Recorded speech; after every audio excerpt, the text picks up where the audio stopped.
ராமநாதபுரத்திலிருந்து கிட்டத்தட்ட வர்றதுக்கு 1.5 மணி நேரத்துக்கு மேல ஆயிடுது. அதனால நம்முடைய நாடாளுமன்ற வெற்றி வேட்பாளர் இளைஞர், நன்கு அறிவுமானவர், கட்சிக்கு உழைத்துக் கொண்டிருக்கின்ற உழைப்பாளி.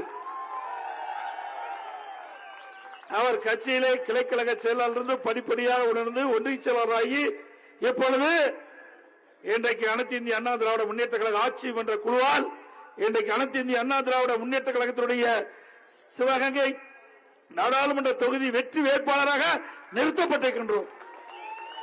திரு பனங்குடி சேவியார் தாஸ் அவர்களுக்கு இரட்டை சின்னத்திலே வாக்களித்து வெற்றி பெற செய்யுங்கள். நல்லவர், வல்லவர், பண்பாளர், குறிப்பிட்ட குரலுக்கு ஓடோடி வந்து உதவி செய்யக்கூடியவர். மற்ற வேட்பாளர் போல பணக்கார வேட்பாளர் அல்ல. என்ன கேட்ட கூட பணக்கார வீட்டில் போய் தொட முடியாது. நம்ம வேட்பாளர் அப்படி இல்ல. உங்கள் குடும்பத்தில் ஒருவராக வாழ்ந்து கொண்டிருக்கின்றவர். கஷ்ட நஷ்ட துன்பம் துயரம் மக்களிடத்திலே என்ன இருக்கின்ற என்பதை உணர்ந்தவர். அப்படி உணர்ந்த ஒருவர் இந்த தேர்தலில் வெற்றி பெற்று வந்தால்தான் உங்களுக்கு தேவையான நன்மைகள் மத்தியிலிருந்து பெற்று தர முடியும். அப்படிப்பட்ட அருமையான பண்பாளர் நம்முடைய வெற்றி வேட்பாளர். அவர்களுக்கு இரட்டை சின்னத்திலே வாக்களித்து வெற்றி பெற செய்யுங்கள். நமது சின்னம் பொன்மனச்சம்மல் புரட்சி தலைவர் எம்ஜிஆர் சின்னம், மாண்பு அம்மாவின் சின்னம், தாய் குலத்தின் சின்னம், விவசாயிகளின் சின்னம், ஏழையின் சின்னம். இது உங்க சின்னம்ப்பா. இது அனைவரின் சின்னம். எடப்பாடியின் தனியா பெரிய 2 கோடி தொண்டர்களில் எடப்பாடி ஒருவர். 2 கோடி தொண்டர்களில் எடப்பாடி ஒருவர். நான் தலைவன் என்று எப்பொழுது சொன்னதில்லை. என்னை பொறுத்த வரைக்கும் பொன்மனச்சம்மல் புரட்சி தலைவர் எம்ஜிஆரால் ஈர்க்கப்பட்டு புரட்சி தலைவர் அம்மா என்ற தெய்வத்தால் வளர்க்கப்பட்டு உங்களால் எனக்கு இந்த உயர்ந்த நிலையை கொடுத்திருக்கிறீங்க. இதுதான் எனக்கு என் உள்ளத்திலே எப்பொழுதும் நிலைத்திருக்கிறது. தொண்டன் தொண்டன் தொண்டன். இந்த கட்சிக்காக உழைக்கின்றவன் தொண்டன். அந்த உழைப்பை நான் உங்களுக்கு கொடுத்திருக்கிறேன். நீங்க கட்சி கொடுக்கிறீங்க. இன்றைய தினம் இந்த தேர்தலை பொறுத்த வரைக்கும், இந்த சிவகங்கையை பொறுத்த வரைக்கும் யாரெல்லாம் போட்டியிடுறான்னு தெரியும். இன்றைக்கு வலிமை வாய்ந்த ஒருத்தர் போட்டியிடுறார். அவரை எதிர்த்து களம் தாங்குகின்றவர் நம்முடைய திரு பனங்குடி சேவியார் தாஸ் அவர்கள். இந்த தேர்தலில் வென்றே ஆக வேண்டும்.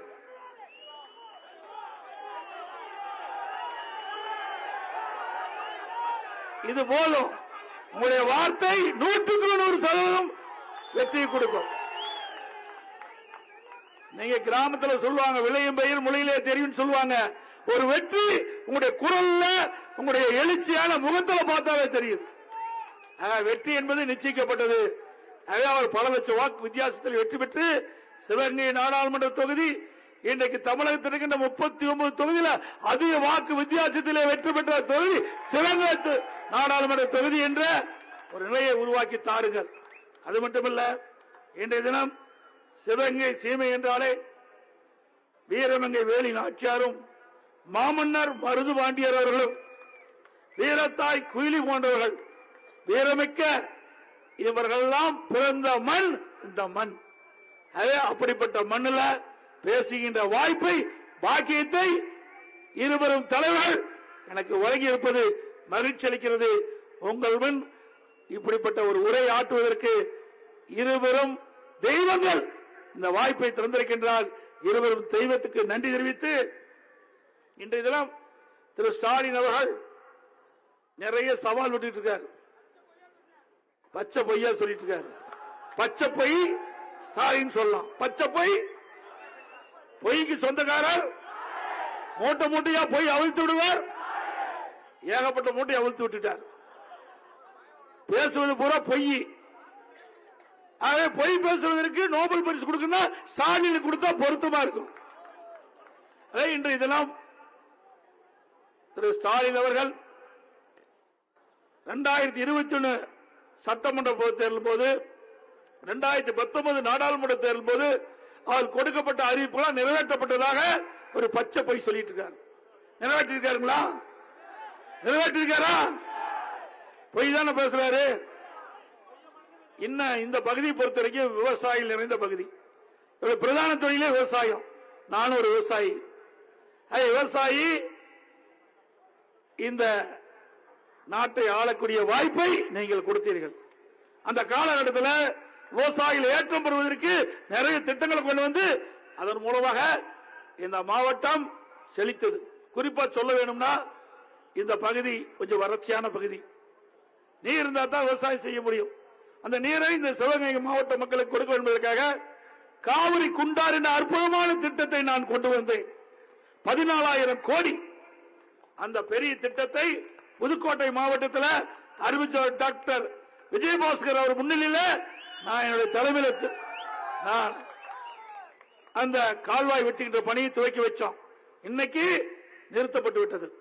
இந்த விடியா திமுக ஆட்சி அரசியல் கால் பிடிச்சின் காரணமாக அனைத்து இந்திய அண்ணா திராவிட முன்னேற்றங்களை கொண்டு வந்த அரசாங்க திட்டத்தை முடக்கி வைத்து விட்டது. இது ஒரு மிகப்பெரிய திட்டம்.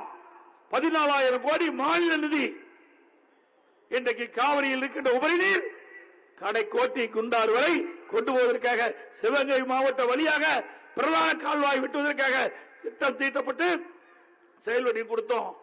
பணி ஆரம்பிச்சிட்டோம். முதல் கட்டமா 700 கோடி ஒதுக்கப்பட்டது. வேலை செஞ்சிட்டு இருக்கிறாங்க. அப்படியே முடங்கி போச்சு. இந்நேரம் அந்த திட்டம் நிறைவேற்றப்பட்டிருந்தா இந்த சிவகங்கை மாவட்டத்தில் இருக்கிற ஏரி குளம் எல்லாம் நிரப்பி நிலத்தடி நீர் உயர்ந்து குடிப்பதற்கு தேவை நீர் கிடைக்கும், விவசாயத்திற்கு தேவை நீர் கிடைக்கும். அதை முடக்கிய அரசாங்கம் திரு ஸ்டாலின் தலைமையில் இருக்கின்ற அரசாங்கம். சிந்தித்து பாருங்க. இவ்வளவு பெரிய தொகையை எந்த திட்டத்திற்கும் ஒதுக்கியது கிடையாது. நான் ஒரு விவசாயி என்ற காரணத்திலே இந்த விவசாயம் நீர் இருந்தால் தான் செயல்படுத்த முடியும்.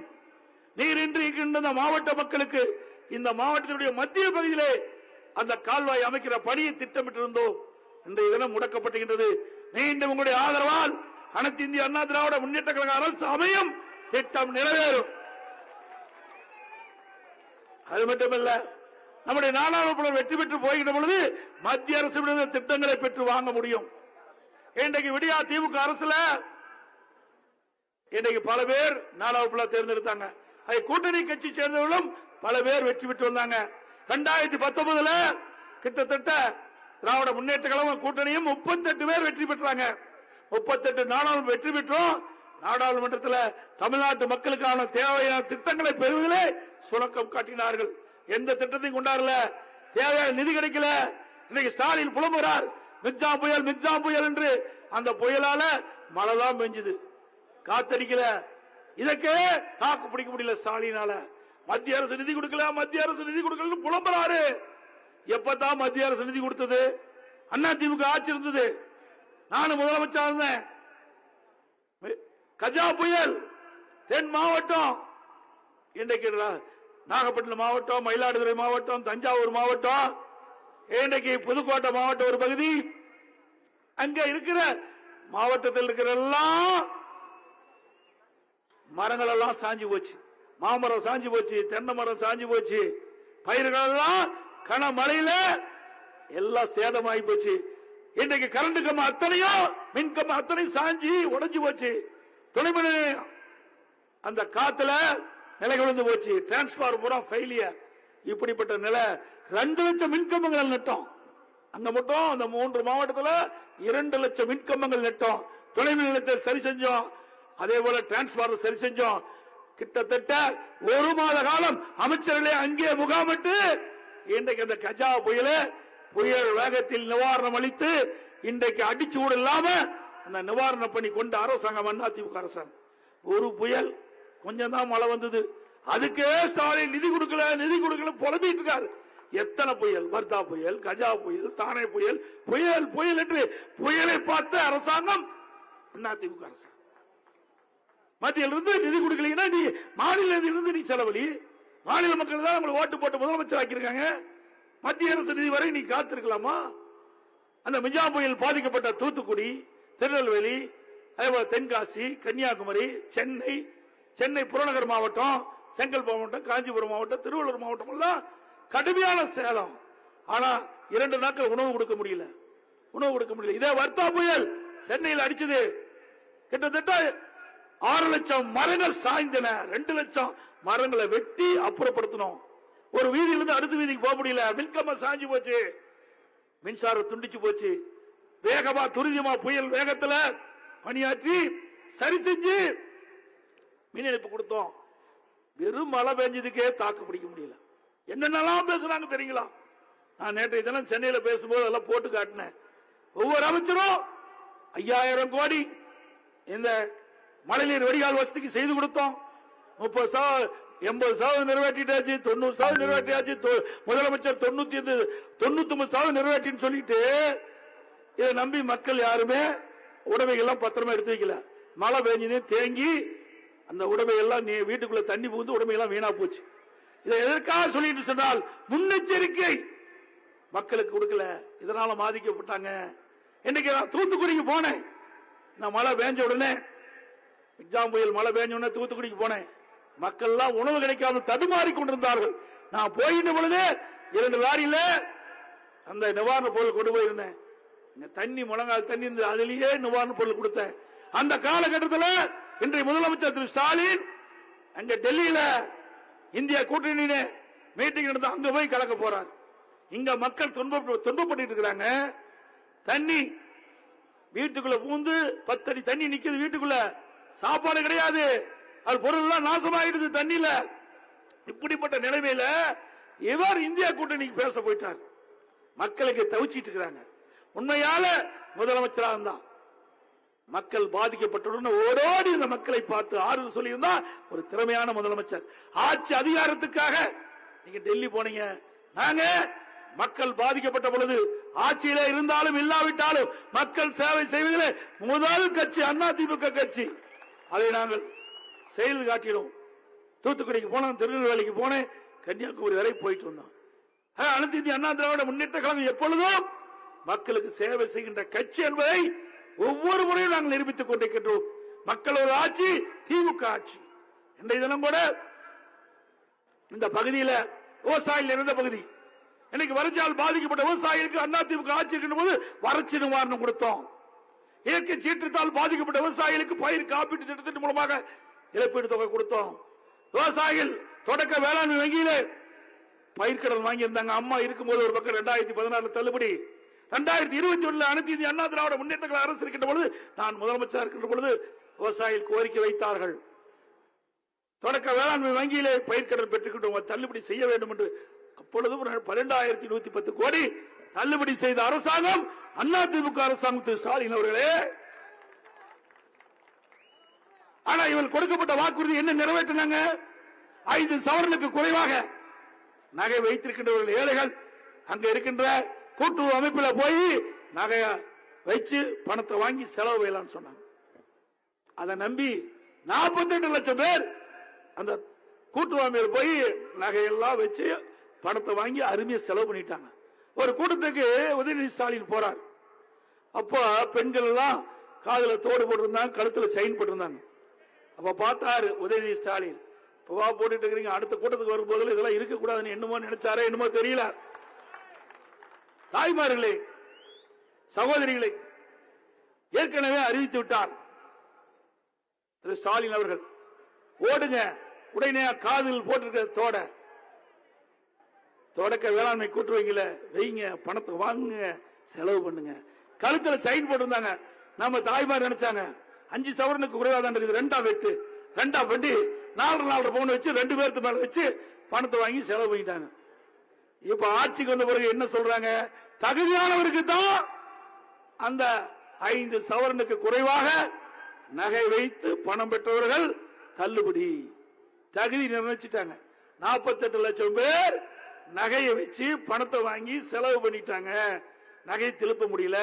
13 லட்சம் பேருக்கு தான் நகை திருப்ப முடிஞ்சது. 35 லட்சம் பேருடைய நிலைமை கவலைக்கிடமா போச்சு. இப்ப கூட வலைதளங்களை பாக்குறோம், 2 பேசிக்கிறாங்க. என்னமா கழுத்துல போட்டு செயின் இருந்த காணாங்குது, ஏன் என்ன பண்றது? இந்த ஆட்சி வந்த பிறகு இந்த ஆட்சியாளர் நம்பி நான் போய் சொசைட்டில கொண்டு போய் இந்த நகை வச்சு பணத்தை வாங்கினேன், தள்ளுபடி செஞ்சுவான்னு பார்த்து பணத்தை எல்லாம் செலவு பண்ணிட்டேன்.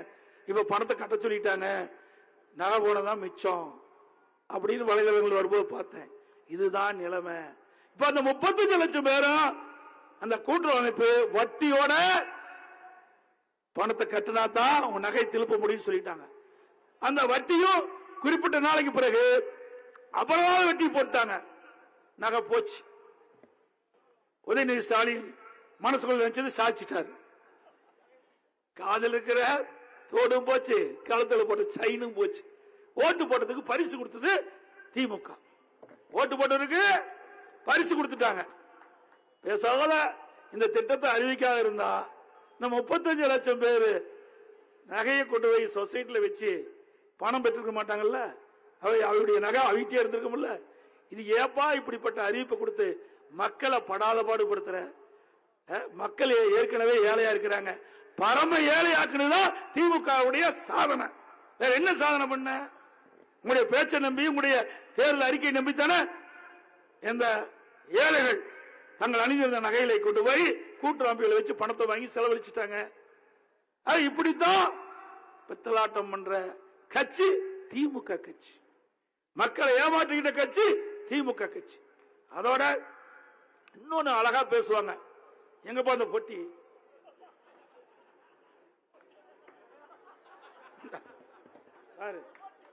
தண்ணி கொடுப்போம். இதெல்லாம் உங்களுக்கு ஞாபகம் இருக்குன்னு நினைக்கிறேன். இந்த மாதிரி பெட்டி ஒண்ணு வச்சு ஸ்டாலின் எதிர்கட்சி தலைவராக இருக்கும்போது திரு ஸ்டாலின், உதயநிதி ஸ்டாலின், அவர் கூட இருக்கிற சகாக்கெல்லாம் ஊர் ஊரா கொண்டு போய் பெட்டி கொண்டு வச்சு அங்க இருக்கிற மேடையில பெட்ஷீட்டை போட்டு அமர்ந்துகிட்டு அங்க இருக்கிற ஊர்க்காரெல்லாம் கூப்பிட்டு, திமுக காரரு உங்களுக்கு என்ன பிரச்சனை இருக்குது, அந்த பிரச்சனைய நீங்க உங்களுடைய பிரச்சனைய கடிதம் மூலம் கொடுங்க, மனு மூலம் எழுதி இந்த பொட்டியில போடுங்க அப்படின்னு திரு ஸ்டாலின் பேசினார். ஆஹா, எதிர்கட்சி தலைவரே இங்க வந்து, திரு திமுக தலைவரே இங்க வந்து நம்ம கிட்ட பிரச்சனையை கேட்கிறாரு. நம்ம பிரச்சனை எழுதி இந்த பொட்டிகளை போட்டுட்டா பிரச்சனை முடிஞ்சு போயிருன்னு அந்த தாய்மார்களும் பொதுமக்கள் நம்பி அந்த மனுல அப்படி பிரச்சனை எழுதி பொட்டியில போட்டார். அப்போ திரு ஸ்டாலின் பேசுறாரு, இந்த பொட்டியில போட்ட பிறகு இந்த பொட்டியை பூட்டி பத்திரமா கொண்டு வீட்டில் வச்சுட்டு ஆட்சிக்கு வந்த பிறகு இந்த பொட்டியை பூட்ட திறந்து பெட்டியை திறந்து மனுவை படிச்சு உங்களை பிரச்சனை தீர்க்கிறேன்னு சொன்னார். ஆட்சி வந்துடுது. சாவி தொலைஞ்சு போச்சு என்னமோ தெரியல, பொட்டியே காணாது போச்சு என்னமோ தெரியல. இந்த மனுலாம் என்ன ஆச்சு ஏங்க? இந்த மனுலாம் என்ன ஆச்சு? எப்படி தந்திரமா மக்களை எண்ணி பாருங்க. இந்த பொட்டியில நான் வைரத்தையும் தங்கத்தையும் போடுறாங்க பூட்டுறதுக்கு. தங்கத்தை வைரத்தை போட்டா கூட போட்டலாம், மனுவை பூட்டி எடுத்துட்டு போய் பத்திரம் வைக்கிறாங்க. எப்படி எல்லாம் மக்களை ஏமாற்றுக என்பதை நீங்க எண்ணி பார்க்கணும். தந்திரமா மக்களை ஏமாத்தி வாக்குகளை பெற்று ஆட்சிக்கு வந்தவர் திரு ஸ்டாலின். நான் ஏற்கனவே பல கூட்டத்தில் சொல்லியிருக்கிறேன். இந்த சதுரங்க வேட்டைன்னு ஒரு படம், ஒரு சீன் வரும், உங்களுக்கு தெரியும். ஒருவரை ஏமாற்ற வேண்டும் என்று எண்ணினால் அவருக்கு ஆசை தூண்டா போதும், ஏமாற்றி விடலாமா. அது மாதிரி ஸ்டாலின் மக்களை ஏமாற்றி மனுக்களை போட்டு ஆட்சிக்கு வந்த ஸ்டாலின் தான் இந்த ஸ்டாலின். சரி, மக்கள் மனுக்கு போட்டாங்களே, நீங்க ஒரு முதலமைச்சர் ஆயிட்டீங்களா, உடனே மனுக்களை தீர்வு காணவும்ல. அப்ப இன்னொன்னு சொல்றாரு, இந்த மனுக்கள் ஏதாவது தீர்வு ஏற்படாவிட்டால் நான் முதலமைச்சராக இருப்பேன், என்னுடைய அறையினுடைய கதவு திறந்தே இருக்கும், மக்கள் அப்படியே வந்து என்னிடத்தில் குறைக சொல்லாம. எத்தனை பேருக்கு குறை தீர்த்திருக்கிற? அந்த தலைமைச் செயலகத்தில் ஒரு காவல் அதிகாரி தன்னுடைய பெண்ணுக்கு மருத்துவ சிகிச்சை அளிப்பதிலே தவறு நடந்து போச்சு, முதலமைச்சர் பார்க்கறன்னு காவல் போராட்டம் பண்ணிட்டு இருக்காரு தலைமைச் செயலகத்தில். அவரே போய் பார்க்க முடியல. ஏன் மந்திரியே பார்க்க முடியல? எம்எல்ஏவுக்கு பாதி பேருக்கு தெரியாது. ஸ்டாலின் போய் கேளுங்க, இருக்கிற எம்எல்ஏ பேரை சொல்லிட்டா பரவாயில்ல, அடையாளம் தெரியாது. அப்படிப்பட்ட முதலமைச்சர் தான் இன்றைய முதலமைச்சர். இன்னொருத்தர் இருக்கார், எப்ப பார்த்தாலும் செங்கல் தூக்கிட்டே போயிட்டு இருக்கார். அவருக்கு அடையாளமே செங்கல் தான். இன்னைக்கு செங்கல் உதயநிதினு சொல்லலாம். செங்கல் நீங்க சொல்லலாம், நான் சொல்ல செங்கல் உதயநிதி சொல்லலாம். இதுக்கு ஒரு நான் வரும்போது என்கிட்ட சொன்னார், ஒருத்தர் பேசிட்டு இருந்தார். இந்த தங்கமலை ரகசியம் ஒரு படம் பார்த்தீங்களா? பார்த்திருப்பீங்கன்னு நினைக்கிறேன். இப்ப இருக்க ஜெனரேஷன் பார்த்திருக்க முடியும். பழங்காலத்தில் அதுல ரகசியம் வரும். அது மாதிரி திரு உதயநிதி ஸ்டாலின் ஆட்சிக்கு வருவதற்கு முன்பு பரப்புரையில் சொன்னார், ஆட்சிக்கு வந்தவர்கள் முதல் கையெழுத்து ரத்து செய்யப்படும். அப்போ அம்மானு சொன்னாங்க. ஆட்சிக்கு வந்துட்டாங்க, ரத்து செய்யல. பிறகு 6 மாசம் கழிச்சு உதயநிதி ஸ்டாலின் சொன்னார், நீட்டை ரத்து செய்வதற்கு எங்கிட்ட ரகசியம் இருக்குன்னு சொன்னார். இதுவரைக்கும் ரகசியம் சொல்லவே இல்லை. இந்த தங்கமலை ரகசியத்து போல அதுல ஒரு சீன் வரும். அதுல ராஜாவுக்கு வந்து முடி திருத்த போவார். நம்ம எப்படி கட்டிங் பண்ண போறோம்னா அது மாதிரி முடி திருத்தத்துக்கு ராஜாவுக்கு வருவார். அவரு இந்த முடி திருத்துக்கின்ற பொழுது அந்த தலப்பாயை எடுத்துட்டு பார்க்கும்போது 2 காது கழுது காதா நிற்கும். அப்ப பயந்துகிட்டு ஷேக் ஆயிடுவார் முடி திருத்துவார். உடனே ராஜா பொற்காசெல்லாம் கொடுத்துட்டு இது வெளியே சொல்லக்கூடாது அப்படி சத்தியம் வாங்கிக்குவார். உடனே முடி திருத்தவர் வந்து அவர் வீட்டுக்கு வருவார். அவர் மனைவிட்டு வந்து பேசிட்டு இருப்பார். இப்படி ராஜாவுக்கு நான் முடி திருத்த போனேன், அந்த 2 காதும் கழுது காதா இருக்குது, யாருக்கிட்டையும் சொல்லிடாத, சொல்ல நமக்கு உயிர் போயிடும் அப்படின்னு சத்தியம் வாங்கிட்டு மனைவி சொல்லிடுறார். அந்த மனைவி என்ன பண்ணுவாங்க, சொல்லாத ரகசியத்தை சொல்லக்கூடாதுன்னு தன் கணவர் சொல்லிட்டாரு என்று யார்கிட்டும் சொல்ல மாட்டாங்க. வயிறு வீங்க ஆரம்பிச்சிடும். அப்ப அந்த ரகசியத்தை சொன்னாதான் வயிறு குறையும்னு அந்த அம்மா கணவர் சொல்லுது. ஐயோ அந்த ரகசியத்தை வெளியே சொன்னா நம்ம உயிர் போயிடும், அதனால நம்ம காட்டுக்குள்ள போய் ஒரு குழி தோண்டி அந்த ரகசியத்தை சொல்லலாம் அப்படின்னு இவர்கள் வந்து தீர்மானிச்சு காட்டுக்கு போறாங்க. ஒரு குழி வெட்டுறாங்க. அந்த அம்மா குழிக்குள்ள இறக்கி ராஜா காது கழுத காது, ராஜா காது கழுத காது, ராஜா காது கழுத காது சொல்லிட்டு அந்த மண்ணை மூடிடுறாங்க. அப்போ அதுல இருந்து ஒரு செடி முளைக்குது. அப்போ அந்த ராஜா இருக்கின்ற அரண்மனையில ஒரு நிகழ்ச்சி ஏற்படுத்திட்டு இருக்காங்க. அந்த நிகழ்ச்சிக்கு இசைக்கருவிகள் புதுசா தயாரிக்கணும் அப்படின்னு உத்தரவு போடுறாங்க. அதுக்காக இந்த செடி பெரிய மரமாயிருது. அந்த மரத்தை வெட்டி இசைக்கருவி செய்யறாங்க. அது மிருதம் செஞ்சுட்டு வராங்க. அப்ப ராஜா முன் அந்த அரசு நிகழ்ச்சி நடக்குது. அப்ப அந்த மிருகத்தை வாசிக்கிறாங்க.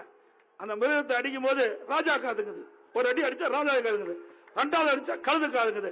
டம் டம் அடிக்கிறான், ராஜா காது கழுது காது, ராஜா காது கழுது காதுங்குது. உடனே ராஜாவுக்கு கோவம் வந்து தூக்கி அந்த மிருகத்தை போட்டு உடைக்கிறார்.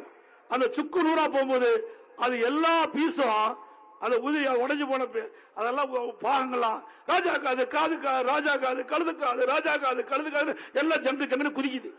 அது மாதிரி திரு உதயநிதி ஸ்டாலின் அவர்களே, ரொம்ப நாள் ரகசியத்தை மறைச்சு வச்சீங்களா? அப்படிப்பட்ட நிலைமை உங்களுக்கு வந்துடும். சீக்கிரம் ரகசியம் சொல்லுங்க. சரி, மக்களுக்கு சொல்லாட்டி போது நீங்க போய் ஒரு காட்டுல போய் குழி வெட்டி அங்கேயாவது ரகசியம் சொல்லுங்க. உங்க நன்மைக்காக சொல்றேன். உதயநிதி கண்ணா, நீங்க ரகசியத்தை இப்படி சொன்னாதான் நீங்க தப்பிப்பீங்க. அது மாதிரி ஒரு நிலை வரக்கூடாது என்ற நல்ல நோக்கத்தோடு இது சொல்றேன். அது மட்டும் இல்ல, இந்த ஆட்சி வந்த பிறகு மின்கட்டண உயர்வு 52% உயர்த்திட்டாங்க. வீடுகளுக்கு மின்கட்டண சதவீதம், கடைகளுக்கு வீட்டு எல்லாமே மின்கட்டணம் 52% உயரும். 1000 ரூபாய் கட்டினா 2500 ரூபாய் கட்டணும். வீட்டு வரி இப்படி காரைக்குடி, சிவகங்கை, பேரூராட்சி, நகராட்சி எல்லாம் வீட்டு வரி 100% ஏத்திட்டாங்க. கடை வரி 150% ஏத்திட்டாங்க. கடையில பீக்கவர் வரி, தொழிற்சாலைக்கு வரி, குடிநீர் வரி உயர்வு, குப்பை வரி வேற போட்டாங்க. வரி போடாதே கிடையாது. ஆனா வரி போடாத பட்ஜெட் மக்கள்கிட்ட பேசுறாங்க. அத்தனை வரி போட்டு நீ எங்க வரி போடாத இருக்குது? இன்னொன்றையும் சொன்னார் திரு ஸ்டாலின். திராவிட முன்னேற்ற கழக ஆட்சி வந்த உடனே நிறைய திட்டங்களை செயல்படுத்தினார். ஒவ்வொரு திட்டத்தை அறிவிப்பார், ஒரு குழு போட்டுவார். ஒரு திட்டத்தை அறிவிச்சா ஒரு குழு, அதோட முடிஞ்சு போச்சு. இது வரைக்கும் 52 குழு போட்டிருக்காரு. இது வரைக்கும் 52 குழு போட்ட ஒரே அரசாங்கம் திரு ஸ்டாலின் தலைமையில் இருக்கின்ற திராவிட மாடல் ஆட்சி. அந்த குழு என்னாச்சுனே தெரியலைங்க. இன்னொன்னையும் போட்டார். இந்த நிதி மேலாண்மை, இந்த நிதித்துறையில நிதி மேலாண்மை சரி செய்யணும் ஒரு குழு போட்டார். அந்த குழு போட்ட பிறகு 3 லட்சம் கோடி கடன் வாங்கிட்டார். 3 வருஷத்துல 3 லட்சம் கோடி கடன் வாங்கினதுதான் இந்த குழுவுடைய பணியா இருந்திருக்குது. நான் அந்த ஆட்சிக்கு வருவதற்கு முன் ஒரு எதிர்கட்சியா இருந்த பொழுது என்னென்னலாம் பேசினார். அதிமுக ஆட்சி மக்களை கடனாளிக்கு விட்டு, நீ ஆட்சிக்கு வந்து 3 வருஷத்துல 3 லட்சம் கோடி வாங்கியிருக்கிறீங்க, என்ன செஞ்ச? அதிமுக ஆட்சி இருக்கின்ற பொழுது புறவழிச்சாலை அமைச்சோம், சாலைகள் அமைச்சோம், கிராமத்துல நகரத்துல குடிமராமத்து திட்டம் 1240 கோடி. இன்னைக்கு பொதுப்பணித்துறையின் சார்பாக 8000 ஏரி தூர்வாரி இருக்கிறோம். 14000 ஏரியில உள்ளாட்சி துறையின் மூலமாக ஏரி குளம் குட்ட 26000 ஏரிகள் தூர்வாரப்பட்டது. உங்களுடைய ஆட்சியில் இப்படிப்பட்ட திட்டத்தை கொண்டாந்தீங்களா? எப்படி 3 லட்சம் கோடி வந்தது? மக்கள் கேட்கிறாங்க, சொல்ல முடியல. இப்படி நிர்வாக திறமையற்ற ஒரு முதலமைச்சர் தமிழகத்தை ஆண்டு கொண்டிருக்கின்றார். அது மட்டும் இல்ல, இன்னைக்கு விலைவாசி உயர்ந்து போச்சு. ஒரு கிலோ அரிசி 15 ரூபாய் உயர்ந்து போச்சு. சக்கரை உயர்வு, எண்ணெய் உயர்வு, பருப்பு உயர்வு, மளிகை சாமான் எல்லாம் 40 ரூபாய் உயர்ந்து போச்சு.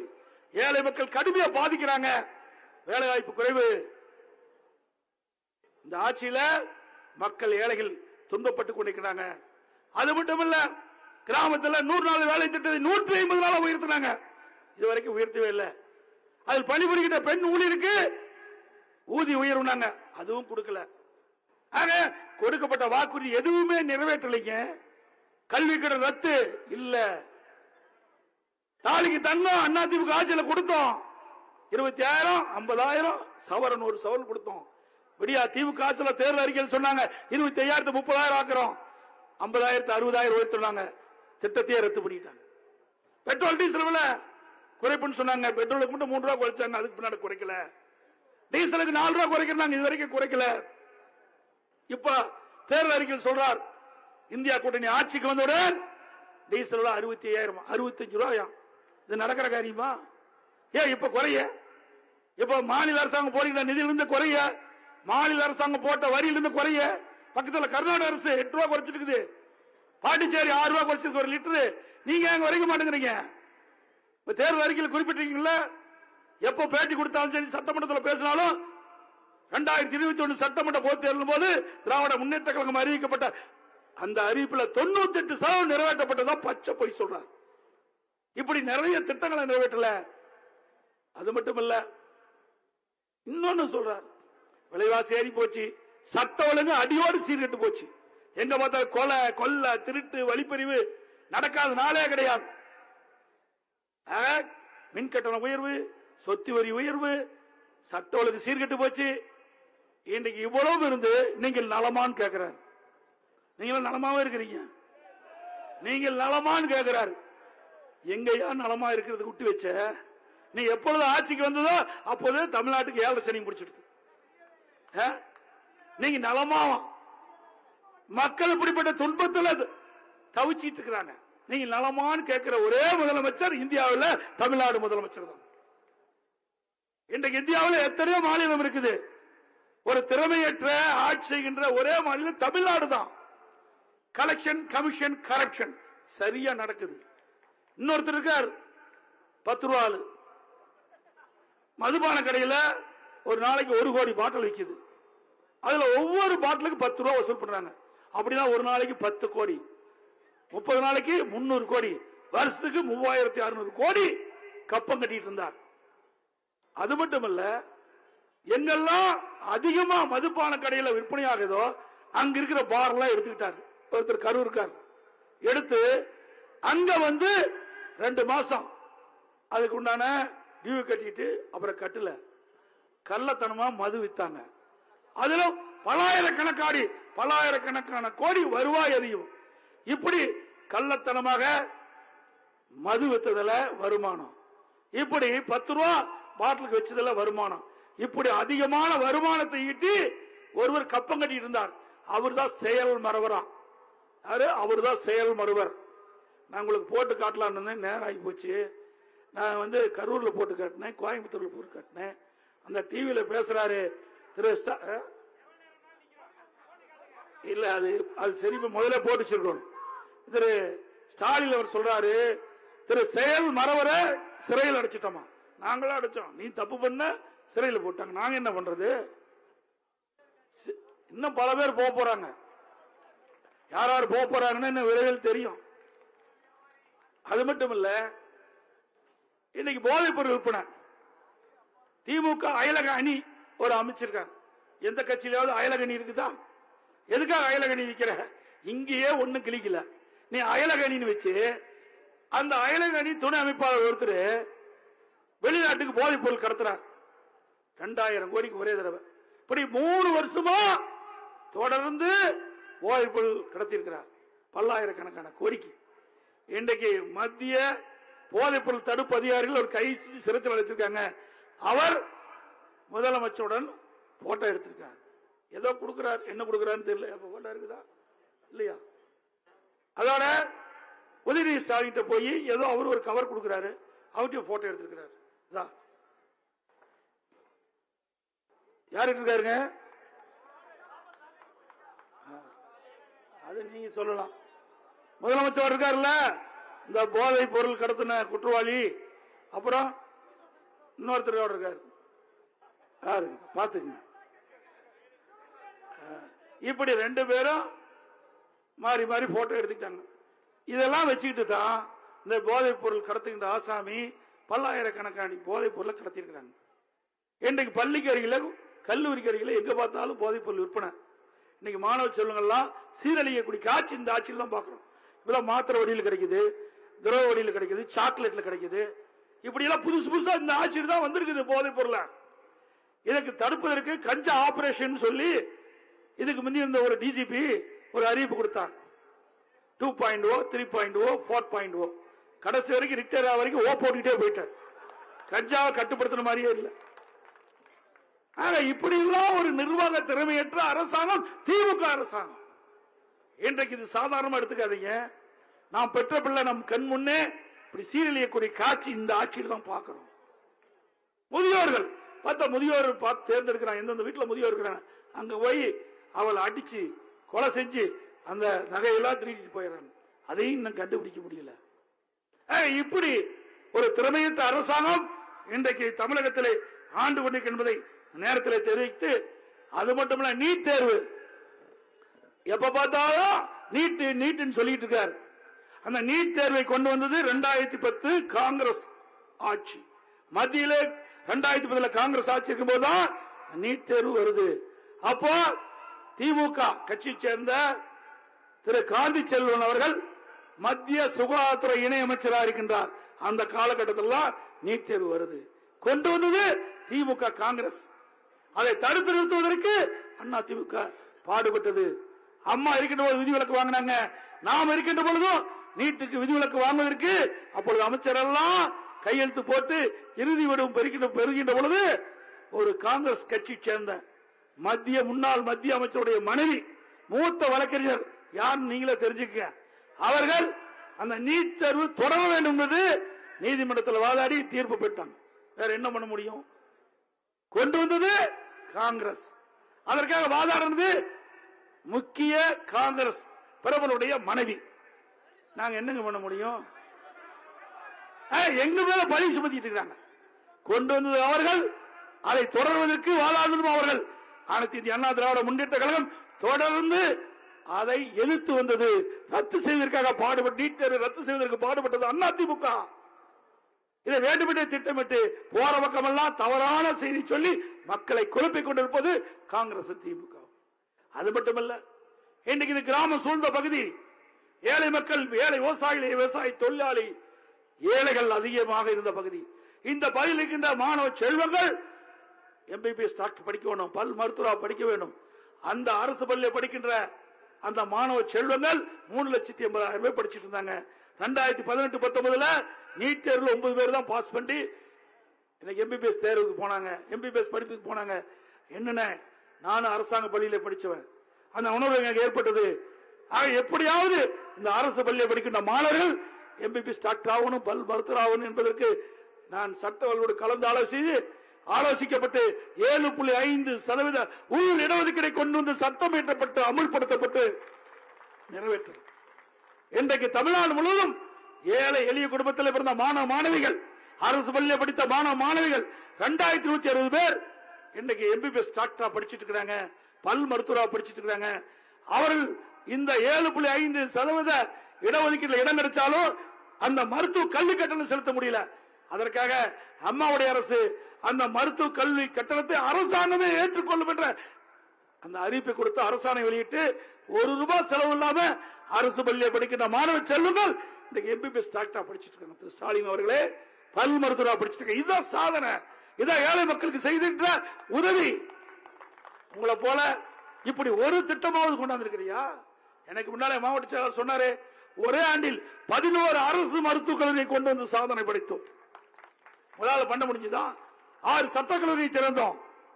இன்னைக்கு அதிகமான கலைக்கல்லூரி, பொறியியல் கல்லூரி, பாலிடெக்னிக் கல்லூரி, IT கல்லூரி, வேளாண்மை கல்லூரி, கால்நடை கல்லூரி, ஆராய்ச்சி நிலையம், இப்படி பல கல்லூரி திறந்ததன் விளைவு இன்றைக்கு இந்தியாவிலேயே உயர்கல்வியிலே படிப்பதிலே 2019 முதல் மாநிலம் திரு ஸ்டாலின் அவர்களே, இந்தியாவிலே முதல் மாநிலம். அது மட்டும் இல்ல, இன்றைக்கு பல துறைகள் இருக்குது. அந்த துறை தோறும் சிறப்பான நிர்வாக திறமையின் காரணமாக அகில இந்த அளவில் நாம தேசிய விருதுகளை பெற்றோம். பல தேசிய விருதுகளை பல துறைகளை பெற்றோம். இன்றைக்கு உடுப்பு நம்ம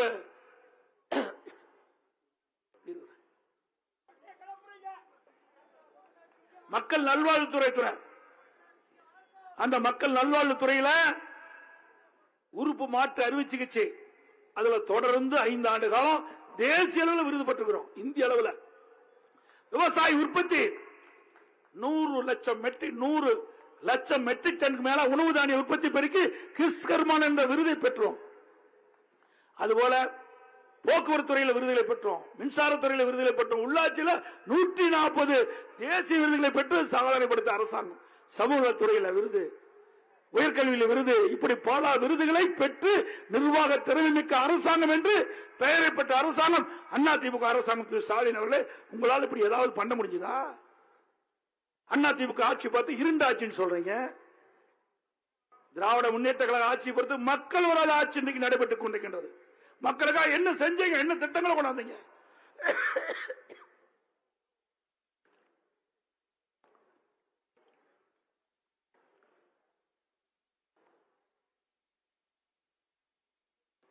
அதோட அரசு ஊழியர்களுக்கு சில வாக்குறுதி கொடுத்தார் திரு ஸ்டாலின் 2021 சட்டமன்ற பொதுத் தேர்தல் போது. திராவிட முன்னேற்ற கழகம் ஆட்சிக்கு வந்தா பழைய ஓய்வு திட்டத்தை நிறைவேற்றணும். இதுவரைக்கும் நிறைவேற்றவே இல்லை. ஜாக்டோஜி அமைப்பு போராட்டம் பண்ணி பார்த்தாங்க, அரசு ஊழியர்கள் போராட்டம் பண்ணி பார்த்தாங்க, ஒண்ணுமே நடக்கல. ஆசிரியர்கள் போராட்டம் பண்ணி பார்த்தாங்க, ஒண்ணு நடக்கல. ஆக மக்களை ஏமாற்றி, அரசு ஊழியர்களை ஏமாற்றி வாக்குகளை பெற்று ஆட்சிக்கு வந்த அரசு திமுக அரசு. கொரோனா காலம், அப்பொழுது 11 மாத காலம் பள்ளி திறக்கல. அந்த காலகட்டத்தில் கூட ஆசிரியர்கள் பள்ளிக்கு வரல, வேண்டான்னு சொல்லிட்டோம். ஆனா திமுக ஆட்சிக்கு வந்த பிறகு கொஞ்ச நாள் கொரோனா இருந்தது. அந்த காலகட்டத்தில் எல்லா ஆசிரியர்களும் குறித்த நேரத்தில் காலையில் வரணும், மாலை வரை பள்ளியிலே இருக்க வேண்டும் உத்தரவு போட்டு மன உளைச்சலுக்கு ஆளாக்குனீங்க ஆசிரியர்ல. திமுக ஆட்சிக்கு வந்த பிறகு நிதியமைச்சர் சட்டமன்றத்தில் பேசுறாரு, அண்ணா திமுக ஆட்சியில வேலையே செய்யாம அரசு ஊழியர்கள் சம்பளம் பெற்றாங்க. பக்கத்தில் இருக்கிற மாநிலம், அண்டை மாநிலத்தில் 30% சம்பளத்தை பிடித்தம் செஞ்சார்கள். அதே போல அண்ணா திமுக அரசு ஏன் வேலை செய்யாத காலகட்டத்திலே சம்பளம் முழு சம்பளம் கொடுத்தீங்க? நீங்க அண்டை மாநிலத்தை போல 30% பணத்தை பிடித்திருந்தால் இப்பொழுது இன்னும் பல திட்டங்களுக்கு உதவியாக இருக்கும் சொன்னாங்க. இதுவா அரசு செய்த இந்த விடியா திமுக ஆட்சியில இப்படிப்பட்ட நிலைமை. ஆனா அண்ணா திமுக ஆட்சியில ₹1 பணம் பிடிக்காம 11 மாத காலம் கொரோனா காலத்தில் முழு சம்பளம் வாங்கி கொடுத்தோம். அரசு ஊழியருக்கு, ஆசிரியர் கொடுத்தோம். அவங்களுக்கு எந்த மனசு இல்லாம சந்தோஷமா இருந்தாங்க. அதுபோல எப்பொழுதெல்லாம் மத்திய அரசு அகவலைப்படி உயர்த்துகிறதோ அப்பொழுதெல்லாம் ₹1 பிடித்தம் இல்லாம அந்த அகவலைப்படி மாநில அரசு ஊழியர்களுக்கு வழங்கப்பட்ட அரசாங்கம் அதிமுக அரசாங்கம். ஸ்டாலின் அவர்களே, உங்களுடைய ஆட்சியில மத்திய அரசு 3 ஆண்டு காலம் திராவிட முன்னேற்ற கழக ஆட்சியில பல முறை மத்திய அரசு அகவலைப்படி உயர்த்தது. 2 முறை மத்திய அரசு அகவலைப்படி உயர்த்தினாலும் மாநில அரசு 6 மாதம் பணத்தை பிடித்துக் கொண்டுதான் அந்த அகவலைப்படியை அரசு ஊழியருக்கு வழங்கினீங்க. நீங்களா அரசு ஊழியருக்கு நன்மை செஞ்சீங்க, கொடுக்கப்பட்ட வாக்குறுதியை நிறைவேற்றவில்லை. இன்றைய தினம் தேர்தல் வருது, ஏதோ பேசுறார். இன்னைக்கு தேர்தல் அறிக்கையில் விட்டுறாரு, நேற்று அரசு ஊழியருக்கு இதை செஞ்சேன் அதை செஞ்சேன். அவர் கேட்கறது செய்ய, நீ கொடுக்கப்பட்ட வாக்குறுதி நிறைவேற்று, அதான அவர்கள் கேட்கிறாங்க அரசு ஊழியர்கள். ஆக எப்படி எல்லாம் மக்களை ஏமாற்றாங்க பாருங்க. ஆக தேர்தல் வருவதற்கு முன்பு ஒரு பேச்சு, தேர்தல் வந்த பிறகு, தேர்தல் முடிஞ்சு ஆட்சிக்கு வந்த பிறகு வேறு பேச்சு. ஆக இரட்டை வேடம் போய்கிட்ட கட்சி திமுக கட்சி. அதோட இன்னைக்கு இந்த செய்தித்துறையில பல பேர் பணிபுரிச்சிட்டு இருக்காங்க. அந்த செய்தித்துறை அலுவலர்களை பயன்படுத்தி திமுக இருக்கிற மேடையில் பேசுற பேச்செல்லாம், திமுக உடைய அந்த கொள்கையெல்லாம் அங்கங்க தொலைக்காட்சி நிறுவனத்துக்கு சொல்லி போட சொல்றாங்க. இந்த அலுவலர்கள்லாம் நீ ஒழுங்கா இருக்கணும், இல்லைன்னா ஆட்சி மாற்றம் ஏற்பட்டா நீங்க உங்களுடைய பணி நிரந்தரம் அல்ல, விசாரிக்கப்பட்டு அதில் யாராவது ஈடுபட்டிருந்தால் தக்க நடவடிக்கை எடுக்கப்படும். நாங்கள் உடனடியாக சம்பந்தப்பட்ட தேர்தல் அதிகாரியை அணுகி உங்கள் மீது புகார் கொடுக்க இருக்கிற என்பதையும் எச்சரிக்கிறேன். நீங்க கைப்பறி ஆகக்கூடாது. ஏன்னா காவல்துறை எல்லாம் திமுகவுடைய ஏவல் துறை ஆகி போச்சு. அதனாலதான் காவல்துறைக்கு பாதுகாப்பே இல்லை. இன்றைக்கு திருமதி கனிமொழி அம்மா ஒரு பொதுக்கூட்டில் பேசிட்டு இருந்தாங்க. அப்ப ஒரு பெண் காவலர் பாதுகாப்புக்கு போனாங்க. அந்த பெண் காவலரத்துல 2 திமுக காரரு பாலியல் தொந்தரவு கொடுத்தாங்க. அந்த பெண் காவலர் உடனடியாக காவல் நிலையத்தில் புகார் செஞ்சாங்க. 2 நாள் அதற்கு எந்த நடவடிக்கை எடுக்கல. நாங்க அறிக்கை விட்ட பிறகுதான் நடவடிக்கை எடுக்கிறாங்க. காவலருக்கே பாதுகாப்பு இல்லை. இன்னும் 1 மாசத்துக்கு முந்தி இந்த ஆவடி தான் நினைக்கிறேன், 2 காவலர் இருசக்கர வாகனத்தில் போயிட்டு இருக்காங்க ரோந்து பணி. அங்க இருக்கிற போதை ஆசாமிக்கு பல பேர் அதை நிறுத்தி பைக் பிடிக்கிட்டு போயிட்டாங்க. அப்புறம் போலீஸ்காரருக்கே பாதுகாப்பு இல்லை. இப்படிப்பட்ட ஆட்சி தான் திமுக ஆட்சி. அனைத்து இந்திய அண்ணா திராவிட முன்னேற்ற கழகத்தை பொறுத்தவரைக்கும் சட்டத்தின் ஆட்சி நடைபெற்றது. என்று ஸ்காட்லாந்து காவல்துறைக்கு இணையாக தமிழ்நாடு காவல்துறை செயல்பட்டு திரு ஸ்டாலின் அவர்களே, ஒரு மாநிலம் ஏற்றம் பெற வேண்டும் என்றால், மாநில மக்களுக்கு தக்க பாதுகாப்பு வேண்டும் என்றால் காவல்துறை சிறப்பாக இருக்க வேண்டும். உங்களுடைய ஆட்சியில் அப்படிப்பட்ட நிலைமை இல்லையே. அம்மா இருக்கின்ற பொழுதும் சரி, அம்மா மறைவுக்கு பிறகும் சரி, அம்மா வழியிலே ஆட்சி செய்த அதிமுக அரசும் சிறப்பான ஆட்சி நாட்டு மக்களுக்கு தந்தது. ஆகவே அனைத்து இந்திய அண்ணா திராவிட முன்னேற்ற கழகம் வெற்றி பெற்று வந்தால்தான் தமிழ்நாட்டை காப்பாற்ற முடியும். இல்லாவிட்டால் இந்த குடும்ப கட்சி இன்றைக்கு தலைவிரித்து ஆடி இன்றைக்கு குடும்பத்தில் பல பேர் அதிகார மையமாக உருவாக்கி விட்டார்கள். இந்த தமிழ்நாடு அவருடைய அதிகாரத்துக்கு உட்பட்டு வந்துவிட்டது. இன்றைக்கு தமிழ்நாட்டு மக்கள் வஞ்சிக்கப்படுகின்ற ஒரு சூழ்நிலை இன்றைய இதெல்லாம் பார்த்துக் கொண்டிருக்கின்றோம். இந்த நிலையெல்லாம் மாற வேண்டும் என்று சொன்னால் நம்முடைய வெற்றி வேட்பாளர் அருமை சகோதரர் திரு பனங்குடி சேவியார் தாஸ் அவர்கள் வெற்றி பெற வேண்டும். நல்லவர், வல்லவர். இன்றைக்கு ஒரு எளிமையானவர். இப்படிப்பட்டவர் தேர்ந்தெடுக்கப்பட்டால் நாட்டுக்கு நன்மை கிடைக்கும். நாட்டு மக்கள் எளிமையா போய் அவர் பார்க்க முடியும், குறைகளை சுட்டி காட்ட முடியும். அவர் அனுபவித்திருக்கின்ற காரணத்தால அந்த குறையை எந்த இடத்துல சொல்ல முடியுமோ அந்த இடத்துல சொல்லி உங்களுடைய குறைகளை தீர்க்கக்கூடிய ஒரு நல்ல மனிதர் அனுபவிச்சவர் திரு பனங்குடி சேவியார் தாஸ் அவர்கள். அவர்களுடைய வெற்றி உங்களுடைய கையில் இருக்கின்றது. அத்தனை பேரும் இரவென்றும் பகலென்றும் பாராமல் தேனீக்களை போல எறும்பை போல சுறுசுறுப்பாக செயல்பட்டு நமக்கு விழக்கூடிய வாக்குகள் எங்கே இருந்தாலும் சிந்தாமல் சிதறாமல் வாக்குச்சாவடிக்கு அழைத்து வந்து வாக்கு பதிவு செய்து வெற்றி பெற செய்வீர்கள், வெற்றி பெற செய்வீர்கள். நேரத்தில் தெரிவித்து தமிழர் உரிமை மீட்போம், தமிழ்நாடு காப்போம். தமிழர் உரிமை மீட்போம், தமிழ்நாடு காப்போம். நான் சொல்றத அப்படியே உரத்த குரல் சொல்லுங்க. ஒற்றை விரலால் ஓங்கி அடிப்போம், ஒற்றை விரலால் ஓங்கி அடிப்போம், ஒற்றை விரலால் ஓங்கி அடிப்போம். விடியா திமுக ஆட்சியை வீட்டுக்கு அனுப்புவோம், விடியா திமுக ஆட்சியை வீட்டுக்கு அனுப்புவோம். வாக்களிப்போம் இரட்டலைக்கு, வாக்களிப்போம் இரட்டலைக்கு. நன்றி, வணக்கம். உங்களில் ஒருவனான எடப்பாடி பழனிசாமி பேசுகிறேன்.